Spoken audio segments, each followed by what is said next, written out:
శ్రీకాకుళం నుంచి మస్కట్ దేశంలో ఉద్యోగం చేయడానికి వెళ్లిన నాగమణి అనే ఓ యువతి విగత జీవిగా మారింది. మస్కట్లో తనకు ఇబ్బందులు ఎదురవుతున్నాయని ఇంటికి తిరిగి వచ్చేస్తానని చెప్పిన కొన్ని రోజులకే విషాదం చోటు చేసుకుంది. ఆత్మహత్య చేసుకుని నాగమణి చనిపోయిందని ఓ కారు డ్రైవర్ తెలియజేయడంతో ఆమె తల్లిదండ్రులకు విషయం తెలిసింది. కన్న కూతురు చనిపోయిందని తెలిసిన తల్లిదండ్రులు కన్నీరు మున్నీరుగా విలపిస్తున్నారు. మృతదేహాన్ని స్వస్థలం తీసుకువచ్చేందుకు నానా తంటాలు పడుతున్నారు.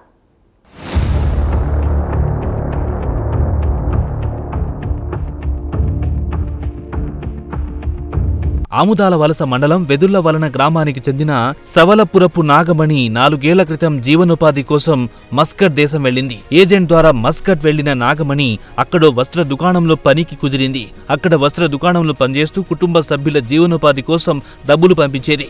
కొన్నేళ్ల క్రితం స్వగ్రామం వెదుళ్ల వలసకొచ్చింది. కొంతకాలం ఇంటి వద్దే ఉండి మళ్లీ మస్కట్ తిరిగి ప్రయాణమయ్యింది. వారం రోజుల క్రితం తిరిగి ఇంటికి ఫోన్ చేసింది.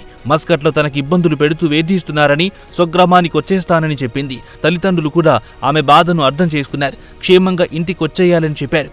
ఈ క్రమంలో మస్కట్ నుంచి ఓ ఏజెంట్ ఫోన్ చేసి నాగమణి మరణ వార్తను తల్లిదండ్రులకు తెలియజేశాడు. ఆత్మహత్య చేసుకుని చనిపోయిందని వెల్లడించాడు. ఆత్మహత్య చేసుకున్నట్లు సమాచారం తెలియగానే తల్లిదండ్రులు కన్నీరు మున్నీరుగా విలపిస్తున్నారు. తమ కుమార్తె ఆత్మహత్య చేసుకున్నట్టు ఫోటోలు, వీడియోలు చూపించాలని ప్రాధేయపడినప్పటికీ ఏజెంట్ అంగీకరించలేదని తల్లిదండ్రులు ఆవేదన వ్యక్తం చేశారు. జిల్లా ఆమదల్స్ మండలం తురకపేట పోస్టు వెదులు వలస గ్రామం. మా పాప ఇంతకు ముందు కూడా వెళ్ళింది, బెహ్రెయిన్ వెళ్ళింది. 3 సంవత్సరాలు అక్కడ ఉంది. 3 సంవత్సరాలు దాటాక ఇక్కడికి వచ్చింది. ఇక్కడికి వచ్చిన తర్వాత 1 సంవత్సరం ఉంది. 1 సంవత్సరం ఉన్న తర్వాత మొన్న 5 నెలలు అవుతుంది వెళ్ళింది. అక్కడికి వెళ్ళిన తర్వాత అప్పుడప్పుడు మధ్య మధ్యలో ఫోన్ చేసేది, అమ్మ ఎలాగొన్నావు ఏంటంటే అమ్మ బాగానే ఉండేదని చెప్పేది. అలాగ ఒక 15 రోజులు కానించి వెళ్ళే 15 రోజులు కానించి నీరసంగా ఉన్నాడు. ఏమమ్మా అలాగొన్నావంటే ఏం లేదులమ్మా పని చేస్తానని చెప్పేది. పని చేసుకుంటాను, కొద్ది పని కష్టంగా ఉందమ్మా అనేది. ఇప్పుడు అలాగని ఒక 1 నెల రోజులు కానించి చాలా ఇబ్బందిగా అన్నం తినకపోవడము, తినకుండా ఉండడము, నన్ను చూసి ఏడము, ఎందుకు ఏడుస్తానంటే మీరు అందరు గుర్తొస్తున్నారులే అనేసి అనేది. అలాగ అన్నికొలది ఇప్పుడు 10 రోజులు అవుతుంది. ఒక 10 రోజుల నుంచి అమ్మ నేను వచ్చేయాలనుకుంటాను అన్న. సరేనమ్మా వచ్చిద్దువు, అక్కడ ఫార్మాలిటీ ఏంటో మనకు తెలియదు కదా, మరి నువ్వు అక్కడికి వెళ్ళావు, మరి వచ్చేయాలంటే ఇప్పుడు 1 2 లక్షలు కట్టాలి కదా, రావాలి కదా, మన దగ్గర అంత అమౌంట్ లేదు, ఎలాగా ఏటన్నాను. మరి ఆఫీస్ని సరేలే అమ్మ మళ్ళీ ఫోన్ చేస్తానని ఫోన్ పెట్టేసింది. మళ్ళీ 2 రోజులు పోయిన తర్వాత ఫోన్ చేసింది. అమ్మ నువ్వేట అనుకుంటావు ఏటన్నది. నేనేట అనుకోవడం ఏటమ్మా అన్నాను. లేదమ్మా నేను లోకేష్ సార్కి పవన్ కళ్యాణ్ సార్కి నేను ఫోన్ చేస్తాను అన్నది. లోకేష్ సార్కి పవన్ కళ్యాణ్కి ఫోన్ చేయడం ఏటమ్మా అని అన్నాను. లేదమ్మా నేను లోకేష్ సార్కి పవన్ కళ్యాణ్కి చేస్తే నాకు ఎక్కడి నుంచి రప్పించేస్తారు, అందరూ వచ్చేసినారు కదమ్మా, అలాగే అలా ఎంతమందికో సాయం చేశారమ్మా, ఊర్లోనే ఏటో అనుకుంటారు ఏటమ్మా, వీళ్ళకి వెళ్ళింది పని చేయలేక వచ్చిందని ఏటో అనుకుంటారు ఏటో, అదొక సిగ్గులాగా ఉంది. పోనీ సిగ్గు అయితే అవనీలే అమ్మా, నేను లోకేష్ సార్కి ఫోన్ చేస్తాను, నేను పవన్ కళ్యాణ్కి ఫోన్ చేస్తాను సార్. ఆ మాటలు ఆడింది సార్. మరి అక్కడి నుంచి ఫోన్ చేయలేదు. ఈ మాటలు వినేసి పిల్లల్ని చంపేశారు సార్ వాళ్ళు. మా పిల్లకి జరిగిన అన్యాయం మరి ఏ పిల్లలకి జరగకూడదు. మన దేశం నుంచి పిల్లలు మరి ఆడపిల్లలు అన్నోళ్ళు ఎవరు కూడా వాళ్ళ దేశం పనికి మరి వెళ్ళకూడదు సార్. ఏ ఆడపిల్లకి ఇంత అన్యాయం జరగకూడదు సార్. పిల్లల్ని చంపేశారు సార్. ఈ మాట ఆడిన తర్వాత మళ్ళీ పిల్ల ఫోన్ చేయలేదు సార్. ఈ పిల్ల మాట ఎప్పుడైతే పవన్ కళ్యాణ్కి లోకేష్ సార్కి ఫోన్ చేస్తామని ఎప్పుడైతే పిల్ల ఫోన్ చేసిందో వాళ్ళకి తెలుగు వాళ్ళు ఎవరు ఉన్నారేటో వాళ్ళకి అర్థమయ్యింది ఏటో సార్. మరి పాప ఫోన్ చేయలేదు సార్. ఏడు జరిగిందో మాకు తెలియదు. ఈ చచ్చిపోయిందని సూసైడ్ చేసుకుంది అన్నారు. మరి సూసైడ్ చేసుకుని ఒక ఫోటోనే మరి పెట్టాలి కదా సార్. ఒక ఫోటో కూడా పెట్టట్లేదు. ఎప్పుడన్నా డెత్ సర్టిఫికేట్ పంపించామో అక్కడ మీరు సంతకం పెట్టి అని మీ బాడీని పంపించేస్తామా అంటారు.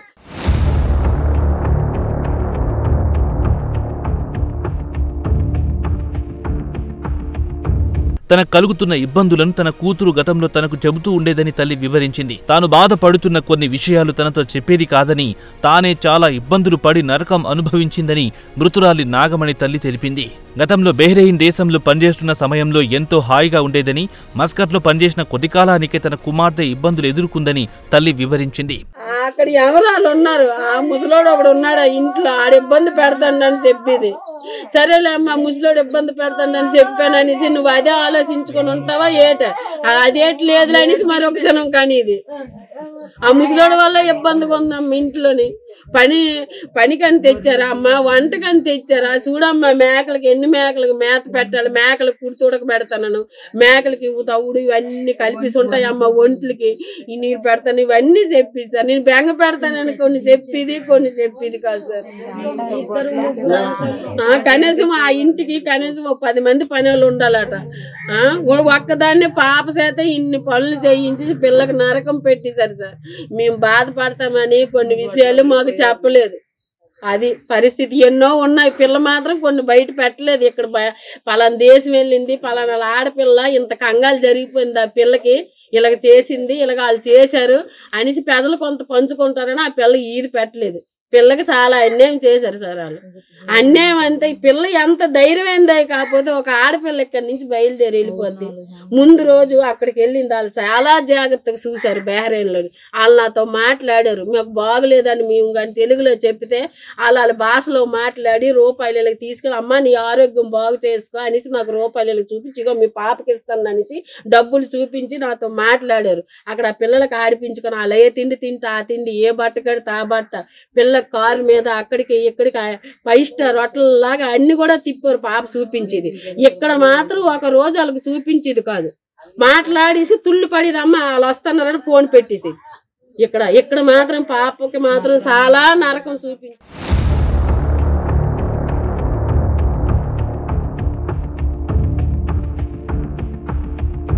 మృతురాలు సోదరుడు తన సోదరికి జరిగిన అన్యాయాన్ని వివరించాడు. గత కొన్ని రోజులుగా తన సోదరి నుంచి ఫోన్ లేదని తన సోదరికి తెలిసిన ఓ కార్ డ్రైవర్ తనకు ఫోన్ చేసి ఆమె ఆత్మహత్య చేసుకున్న విషయాన్ని తెలియజేశాడని మృతురాలి సోదరుడు మధు తెలిపాడు.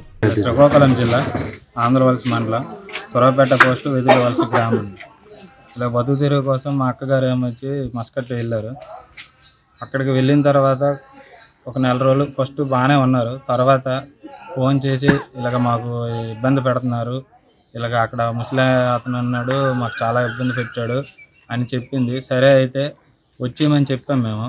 వచ్చేయమని చెప్తే సరే మేము పవన్ కళ్యాణ్కి, లోకేష్కి వీళ్ళకి ఫోన్ చేసి నేను మాట్లాడుతాను, ఎంతోమందిని రప్పించారు కదా, నన్ను కూడా రప్పిస్తారు అనేసి ఇలా చెప్పింది. సరే తర్వాత నుంచి ఏం ఫోన్ లేదు, మెసేజ్ లేదు. సడన్గా నాకు ఒకరోజు సురేష్ అనే వ్యక్తి, అక్కడ కార్ డ్రైవరు, అక్కడ పక్కన ఉంటారంట, వాళ్ళు ఫోన్ చేసి ఇలా చెప్పారు, మీ అక్క ఇలా ఉరేసుకుని చనిపోయిందని చెప్పారు. బట్ అదైతే నిజం కాదు. డ్రైవర్ సీసీ ఫుటేజ్ అలాగేస్తారు. డ్రైవర్ అయితే ఫోటోలు పెట్టాడు, సీసీ ఫోటోస్ పెట్టారు, చిన్న ముక్క క్లిప్, ఓన్లీ క్లిప్ పెట్టారు. అది ఓన్లీ లోపలికి వెళ్ళిందే పెట్టారు, బయటికి వచ్చింది కూడా కనీసం పెట్టలేదు. అక్కడ రూమ్లో ఏం జరిగిందో ఏం తెలియదు. బట్ మీరైతే మాకు న్యాయం చేయాలని కోరుకుంటున్నాను సార్.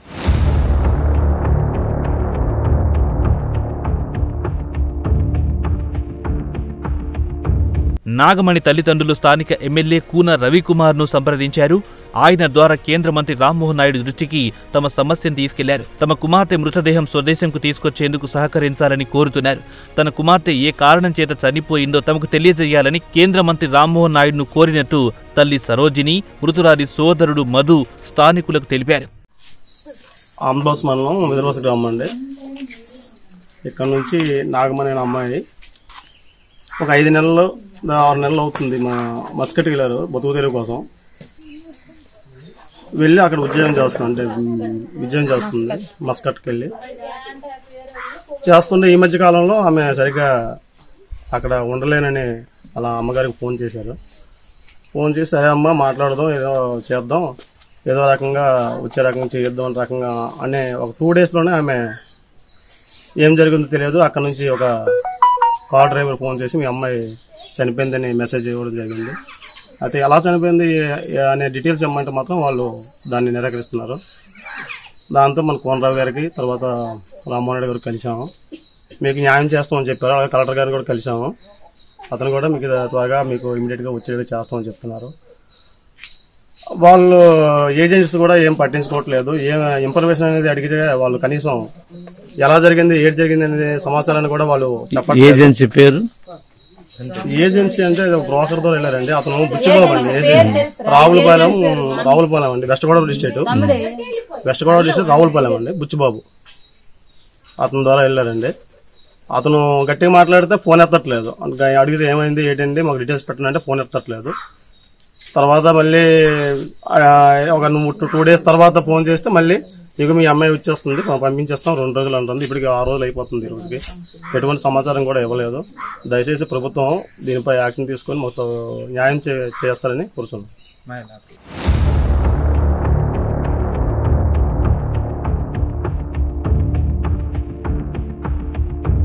ముఖ్యమంత్రి నారా చంద్రబాబు నాయుడు, ఉప ముఖ్యమంత్రి పవన్ కళ్యాణ్ తన సమస్యను అర్థం చేసుకుని తమకు సహకరించాలని కుటుంబ సభ్యులు కోరుతున్నారు.